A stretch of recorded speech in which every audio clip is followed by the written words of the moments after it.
Bonjour à toutes et bonjour à tous, je suis ravie de vous retrouver pour vous présenter une jolie petite surprise.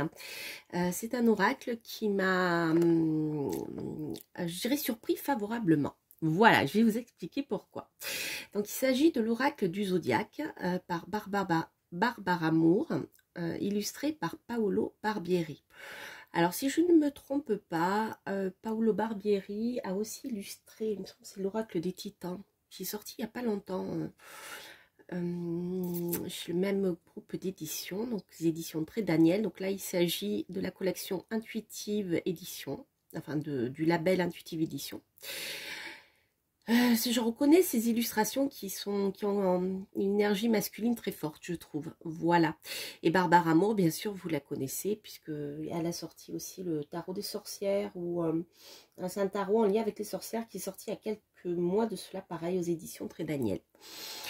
Alors, donc Barbara Moore, bien sûr, est très connue. Alors, je vais vous expliquer pourquoi cet oracle du zodiaque m'a beaucoup plu et surpris agréablement. Alors déjà, pour ceux qui ne me connaissent pas, déjà je vous souhaite la bienvenue. Et voilà, je suis astrologue. Donc c'est vrai que tous les oracles qui ont un lien avec l'astrologie, j'accroche pas forcément. Pour différentes raisons hein, qui me sont personnelles. Mais je trouve que celui-ci est très intéressant parce que c'est pas une introduction à l'astrologie, mais il apporte un éclairage tout à fait juste, je trouve, sur une certaine partie de l'astrologie. Donc pour ceux qui ne connaissent pas du tout l'astrologie, à part les signes, etc., vraiment c'est un oracle qui pourra vous intéresser et vous permettre d'aller plus loin, de comprendre certaines choses. Alors, je vais vous montrer, donc la boîte est solide, il y a un livret. Il y a au total 26 cartes. Donc voici le dos. Voilà, qui est très très beau. Et le livret qui est ici. Alors les cartes sont format oracle, elles sont souples. Mais comment dire, il y a comme comment dire, un vernis qui les plastifie, donc je pense qu'elle devrait bien revenir. Voilà, mais elles sont souples hein, donc voilà, je vous le dis. Après il n'y a pas de dorure, donc c'est un bord tout simple. Ça, moi j'aime beaucoup. Voilà, donc format oracle traditionnel, et vous avez, voyez, ce genre d'illustration avec le bélier, le taureau, etc., etc. Et vous avez donc les planètes, donc les signes, pardon, puis vous avez toutes les planètes, y compris les planètes transsaturniennes, c'est-à-dire celles qui ne sont pas, qui sont au-delà de Saturne, qui ne sont pas visibles à l'œil nu. Voilà, vous avez Uranus, Neptune, etc., Pluton. Et ensuite, vous avez la carte des éléments. Les cartes des éléments. Donc, je vous montrerai ces cartes après, puis je vous ferai un petit tirage à la fin. Mais d'abord, je voudrais vous présenter le livret que je trouve très intéressant, donc par rapport à ce que je vous disais tout à l'heure. Donc, voici l'oracle du zodiaque. Alors, le livret est très très bien fait. Donc voici le début de l'introduction. L'étude approfondie et la pratique de l'astrologie sont complexes et entre les mains d'un astrologue expérimenté peuvent se révéler très précises. Je le confirme. Ce livre est une brève introduction à quelques-unes des différentes composantes d'une étude astrologique complète. Il peut servir d'initiation à l'astrologie ou être utilisé seul comme outil de connaissance et de guidance. Voilà. Donc c'est intéressant parce que vous allez voir, l'auteur parle des maisons, mais là elle ne figure pas dans l'oracle, les maisons. Ensuite, c'est intéressant également parce que je vois que Barbara Moore connaît l'astrologie horaire, ce qui est, je dirais, assez rare, parce que peu de personnes connaissent l'astrologie horaire. L'astrologie horaire, c'est celle que je pratique, hein, c'est une astrologie qui, entre autres, permet de dater avec précision, de répondre à des questions et de tracer un thème au moment où la question se pose. Donc, un tirage de cartes correspond très bien à l'astrologie horaire, je trouve. Donc, si vous voulez, c'est un oracle qui donc ne va pas vous permettre de dresser un thème natal, etc., mais qui va se baser simplement sur la symbolique astrologique des cartes. Et l'auteur va vous donner des exemples de tirages qui vont vous permettre de comprendre certaines choses, et c'est très intéressant, je trouve. Alors, cet oracle, vous voyez, utilise la sagesse de l'astrologie, la synchronicité pour vous aider à établir vos propres guidances rapidement et facilement, etc., etc. Alors, les cartes. Donc là, elle va vous expliquer, Barbara Amour vous explique ici une des bases de l'astrologie, c'est-à-dire qu'une planète porte en soi une signification. Donc on va dire Vénus, donc ça sera plutôt l'amour. Elle porte d'autres significations naturelles, hein. C'est le domaine des arts, des plaisirs, etc. Mercure, c'est la communication, mais pas que, puisque Mercure est aussi le dieu des commerçants, le dieu des voleurs. Je ne vais pas dire que les commerçants sont des voleurs, attention, c'est le côté négatif de Mercure. Donc la lune qui va avoir qui va véhiculer plusieurs symbolismes naturellement, je vais y arriver. Donc la lune va porter de manière intrinsèque un certain nombre d'informations ayant trait à la médiumnité, entre autres, mais pas que, au changement, etc. Vous voyez ce genre de choses. Donc Barbara Amour vous explique tout ça donc en disant que eh bien, une planète va avoir de manière naturelle une signification, ou plusieurs significations, mais lorsqu'elle va se trouver dans un signe, elle va s'exprimer de la manière en fonction du signe dans lequel elle se trouve. Donc elle explique tout ça parce qu'elle va proposer un tirage où vous allez tirer les signes astrologiques et les planètes que vous allez poser sur les signes astrologiques. Donc je vais vous prendre un exemple tout bête. Imaginons que Vénus se trouve dans le signe de la Balance. Donc Vénus qui, on va prendre la symbolique liée à l'amour. Dans le signe de la Balance, on va voir que l'amour, tout ce qui va toucher le domaine amoureux, va s'exprimer en fonction des vibrations de la Balance. D'accord? Donc il peut y avoir plusieurs partenaires, dans le côté négatif, il peut y avoir le côté charmeur, il peut y avoir comment dire, dans le côté positif, le fait de ne pas de fuir les disputes, essayer toujours de trouver un consensus, vous voyez. Donc une relation amoureuse dans l'énergie de la Balance va se manifester de manière harmonieuse en cherchant toujours l'harmonie, le consensus, le dialogue, etc. Vous voyez ce genre de choses. Donc tout ceci, même si elle ne rentre pas dans les détails là, dans l'introduction, c'est quand même sous-jacent à cet oracle. Donc c'est pour ça qu'il peut donner des bases concernant l'astrologie et je le trouve intéressant. Donc elle va vous expliquer ce que sont les signes de feu, les signes d'air et les signes de terre. Donc vous avez vu, vous avez des cartes sur les éléments, les 4 éléments. Mais elle va beaucoup plus loin puisqu'elle va vous parler des signes cardinaux, des signes fixes et des signes mutables. Voilà, qui sont ici. Alors, pour ceux qui entendraient parler de signes mobiles en astrologie, c'est une autre appellation des signes cardinaux. Hein. Donc, mutable, c'est autre chose. Donc, elle va vous expliquer tout ça. Donc, je trouve qu'elle va assez loin. Même s'il n'y a pas les maisons, je trouve qu'elle va assez loin, que cet oracle en tout cas va assez loin et assez intéressant pour découvrir l'astrologie. Voilà. Donc là, vous avez plusieurs techniques pour utiliser ces cartes. Voilà, donc là, ici, lorsqu'on a une question précise en tête, elle vous propose de diviser les cartes en 3 piles, en séparant les signes, les planètes et les éléments. Voilà, comme ça, lorsque vous faites un tirage, eh bien, la première carte sera le signe. La deuxième carte sera la planète. Donc comment, quel domaine, voilà, de quelle manière va s'exprimer la planète. Et ensuite, on a la carte des éléments qui va peut-être permettre de, comment dire, de mettre en avant certaines choses en fait. Hein.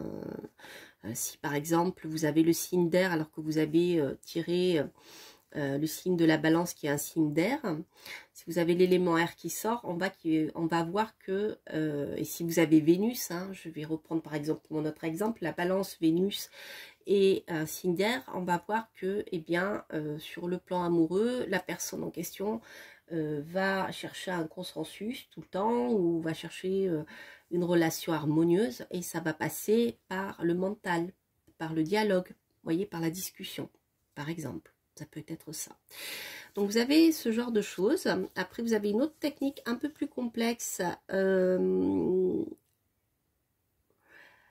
là, celle-ci, c'est, je crois, voilà, lorsqu'il y a une solution, qu'il y a une autre personne qui est en lien avec votre question. Et il y a 5... Voilà, il y a plusieurs, vous voyez, 4, 5, je ne vais pas tous les détailler parce que ça serait difficile à expliquer comme ça, mais je trouve que c'est vraiment bien fait. Et la cinquième technique va se baser sur les maisons astrologiques. Donc là, vous allez retrouver toutes les maisons astrologiques qui sont ici. Voilà, la maison 1, 2, 3, etc. Alors, pour ceux qui sont intéressés par ce genre de choses, sachez que lorsque j'ai fait la guidance de l'année, ah non, c'est pas la guidance de l'année. C'est lorsque je fais le jeté de galets ou lorsque je fais des guidances en utilisant les maisons astrologiques. Eh bien, vous pouvez les découvrir sur ma chaîne puisque j'ai justement plein de tirages pour le moment que je fais avec les galets, avec une roue astrologique comme ça. Donc, vous comprendrez comment ça fonctionne maison par maison. Donc, c'est intéressant parce qu'ici, vous avez la signification des maisons, vous voyez. Voilà. Et je trouve que c'est bien. Je trouve que c'est très bien expliqué. Enfin, en tout cas, on voit que Barbara Amour connaît bien l'astrologie. Hein. Voilà. Donc, il y a 6 tirages hein, qui vous sont proposés, donc originaux. Donc, je vous promets rien, mais si j'ai le temps, je vous en ferai un de manière plus précise. Alors, au niveau des explications, donc vous avez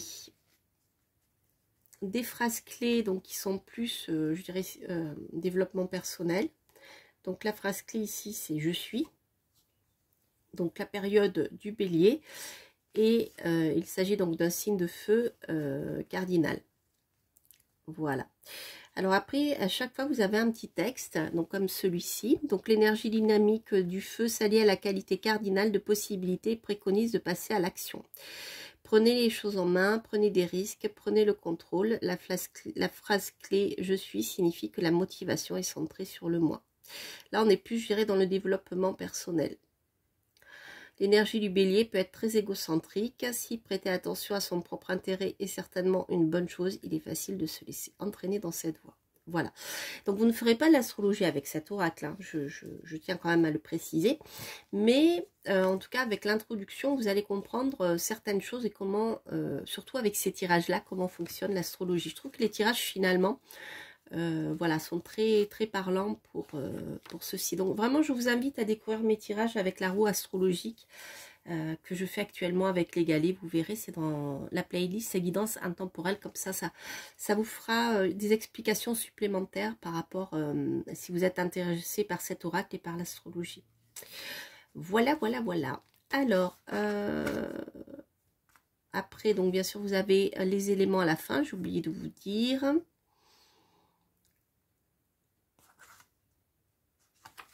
Le feu, l'eau, etc., etc. Voilà, donc ce que je vais faire, je vais vous présenter déjà les cartes. Donc là, on a les planètes, Uranus,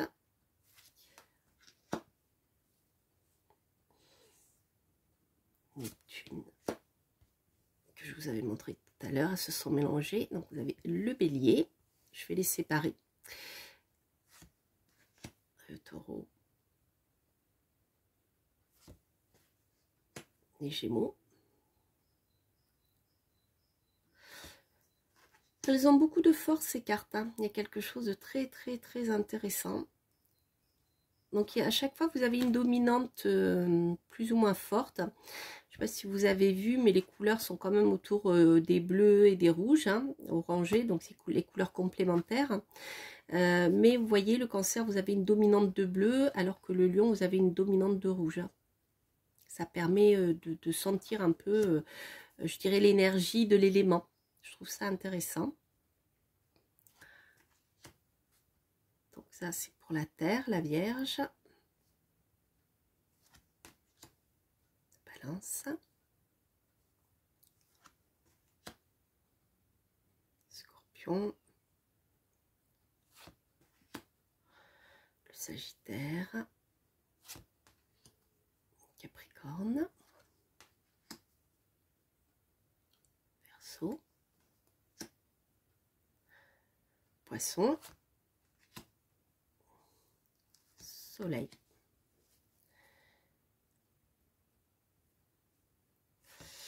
Lune. Hop, je vais les mettre à part. Si jamais on fait... je ne sais pas encore quel tirage je vais vous faire, je n'ai pas décidé. Voilà. Mercure. Vénus. Dont je vous parlais tout à l'heure. Mars. Jupiter. Saturne.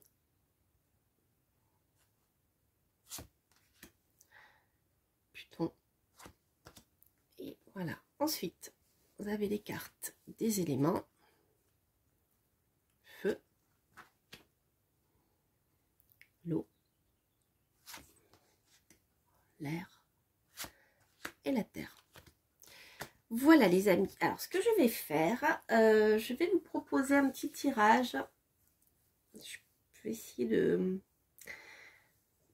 faire que la vidéo ne soit pas trop longue, mais j'ai bien envie d'essayer un des tirages proposés par Barbara Amour. Donc je vous propose un tirage avec les trois tas qui nous permettra comment dire, d'y voir un petit peu plus clair. Vous allez mieux comprendre comment ça fonctionne par rapport à ce que je vous expliquais tout à l'heure. Donc je vais utiliser un des exemples proposés dans le livret, comme je vous l'expliquais tout à l'heure, avec mon histoire de balance, de Vénus, etc. Et je vais voir comment l'oracle me guide avec ce tirage-là. Donc pour ceci, je vais faire donc un tirage ici avec les trois tas séparés qui vont se lire comme ça. Et je vous propose deux choix. Donc le Ganesh qui ne dit rien et le Ganesh qui n'entend rien. Voilà, donc j'en profite pour passer un petit bonjour à une de mes abonnées qui m'a dit « Mais il est où le Ganesh qui ne dit rien? Il est là !» Et oui, ces derniers temps, je sais pas, la couleur m'inspirait pas. Donc j'étais plutôt dans les tons rouge et jaune. Et voilà, donc là, ce coup-ci, j'ai le bleu et le jaune. Voilà, donc vous voyez, je vous lis et quand je peux, je vous réponds. Alors, il est là, le Ganesh. Ça m'a beaucoup amusé, merci. C'est sympa en tout cas. Voilà, donc je vous propose deux tirages. Donc en premier tirage, donc avec Ganesh qui ne dit rien. Deuxième tirage avec Ganesh qui n'entend rien. Second tirage. On va commencer avec Ganesh qui ne dit rien. Alors, j'ai gardé les petites pierres aussi derrière. Je vous en parlerai, mais une autre fois. Parce qu'aussi j'ai une question par rapport aux petites pierres. Je n'ai pas eu le temps de vous répondre encore. Alors, donc comme j'ai oublié de vous dire, n'hésitez pas, voilà, si vous avez deux questions, à choisir un Ganesh par question, ou si vous avez simplement une question, juste choisir un Ganesh. Mais il faut que votre question soit précise, hein. C'est toujours important.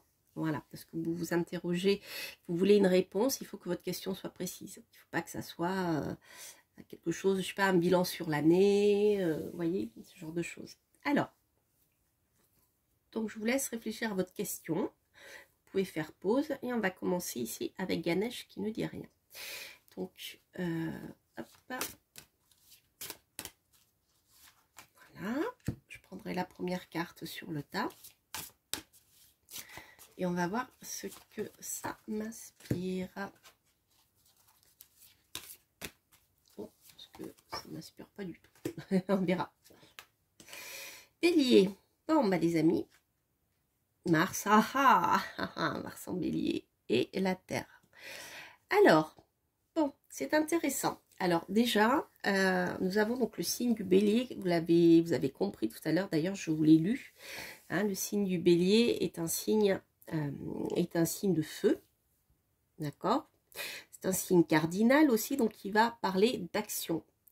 Les signes mobiles ou cardinaux vont nous parler de personnes qui vont prendre des initiatives, qui vont aller de l'avant. Donc avec le bélier, il y a je dirais comme un nouveau départ, hein, c'est un signe printanier qui est un peu tout feu tout flamme, puisque justement, eh bien, Mars est dans son domicile en bélier, entre autres. Donc ici, nous avons Mars qui va nous parler d'action concrète, c'est-à-dire on a le feu ici allié à la terre, mais nous avons deux cartes qui vont nous parler de feu, d'action, le bélier et Mars. Mars en bélier, Mars va s'exprimer avec toutes ses qualités de bélier, toutes ces qualités de Mars si vous voulez. Donc les qualités martiennes qui vont être la combativité, le courage, l'action, etc. Vont s'exprimer de manière, je dirais, sans agressivité, mais avec la couleur du bélier. C'est-à-dire que le bélier a quelque chose aussi de printanier, il va avoir de nouvelles idées qui va lancer. Donc il y a beaucoup d'impulsion, d'impulsivité, mais constructive pour aller de l'avant. D'accord? Mais ce sera des actions qui ne seront pas des actions qui vont rester, comment dire, simplement pour le but d'agir. Ça sera dans le but de construire quelque chose avec la terre.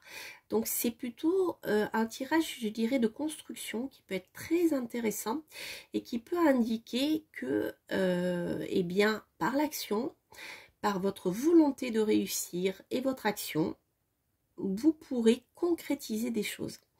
Mais ça sera comment dire, l'énergie sera là, mais peut-être pour arriver à votre but, il vous faudra, comment dire, commencer à planter des graines, vous voyez, comme le bélier, finalement, c'est le début du printemps.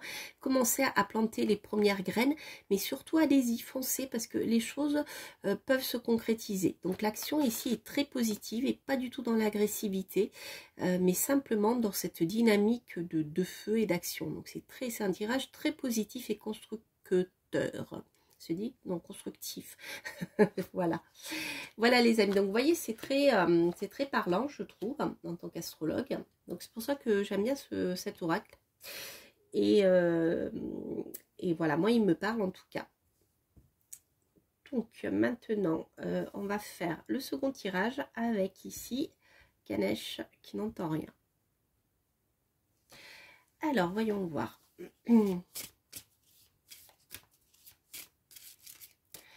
Alors hop, je coupe à chaque fois.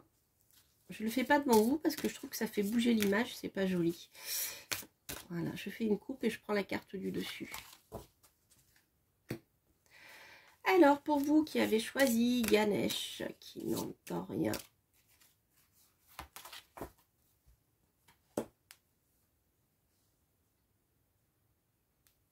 Alors, qu'est-ce que nous avons? Des poissons. Nous sommes ici dans un signe d'eau et dans un signe mutable, c'est-à-dire que c'est un signe qui est changeant. C'est un signe, les signes mutables vont nous parler de changement. Ils vont nous parler de changement rapide, inattendu, imprévu, vous voyez. C'est comme si les choses tout d'un coup se mettaient à bouger, mais de manière complètement inattendue, complètement...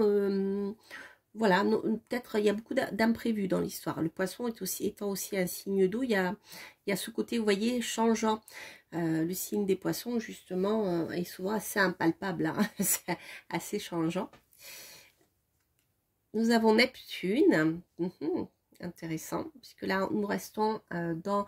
Alors, Neptune, dans l'astrologie moderne, a été rattaché justement au signe des poissons. Et donc là, ça veut dire qu'une fois de plus, Neptune est en domicile. Donc ici, pour moi, ça va me parler aussi de réceptivité et de très très forte intuition.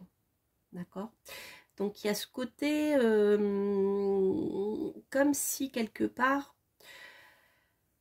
le fait qu'il y ait beaucoup d'eux, il peut y avoir des changements qui sont complètement imprévus, mais qui seront liés à vos émotions, à vos ressentis aussi. Ça peut être aussi simplement, voilà, une histoire d'intuition, de profondeur, comme si quelque chose qui était chez vous, dans le plus profond de votre inconscient, allait faire bouger les choses de manière inattendue un peu. Hein. Voilà, on est un peu ici dans une énergie qui n'est pas une énergie qui est mouvante, qui est c'est pas stable, si un peu, mais c'est une énergie de mouvement imprévu qui va être vraiment motivée par ce que vous avez au fond de vous, par votre inconscient, mais émotionnel, quelque chose d'émotionnel, hein, ça touche vraiment l'émotion, ou même votre intuition. Alors on va voir avec ici, on a le signe de terre, c'est intéressant. Alors, autant tout à l'heure, on avait un signe de feu, d'action qui permettait de construire quelque chose. Et ici, c'est intéressant. On a plutôt une énergie d'eau, d'intuition, d'introspection, de changement brutal. Mais vous voyez, comme l'eau. On n'est pas dans le feu, hein, on n'est pas dans une décision, on dit on va là, on se donne un objectif, on y va, on fonce. Là, c'est plutôt je vais là où mes émotions me mènent. Mais pour la construction de quelque chose. Donc c'est pas, je dirais, c'est pas un tirage qui va nous parler d'instabilité émotionnelle où on ne sait pas trop où on va, pas du tout, du tout, du tout. C'est plutôt une force, je dirais, qui vous permettra de construire quelque chose. Alors on peut le voir aussi en disant, ok, vous suivez vos émotions, votre intuition, mais peut-être pour que les choses avancent de manière concrète, il faut toujours garder les pieds sur terre et des objectifs concrets à atteindre. Mais peut-être que la manière d'atteindre ces objectifs se fera avec fluidité, avec souplesse, avec peut-être en suivant simplement votre intuition. Vous voyez ce que je veux dire? Voilà. Donc c'est intéressant, vous voyez, parce que on a ici, tout à l'heure on avait une dominante de feu, et là on a plutôt une dominante d'eau qui est très parlante. Voilà les amis. Donc je suis contente d'avoir découvert cet oracle du zodiaque et je remercie les éditions de Très Daniel de me l'avoir fait découvrir parce qu'il est vraiment très intéressant. Et quand je dis ça, je parle en tant qu'astrologue. Donc voilà, si vous vous intéressez à l'astrologie, si vous aimez les cartes, ça peut peut-être voilà, vous aider à comprendre certaines choses dans le domaine astrologique. Voilà, voilà, voilà. Donc, c'était l'oracle du zodiaque par Barbara Amour, illustré par Paolo Barbieri, aux éditions Intuitive. Voilà les amis, je vous embrasse. N'hésitez pas à liker, à vous abonner si vous passez par là. Et à commenter, bien sûr, si ce tirage résonne en vous. Quant à moi, je vous embrasse. Et je vous dis à très très bientôt pour de prochaines aventures. Portez-vous bien. Bye bye.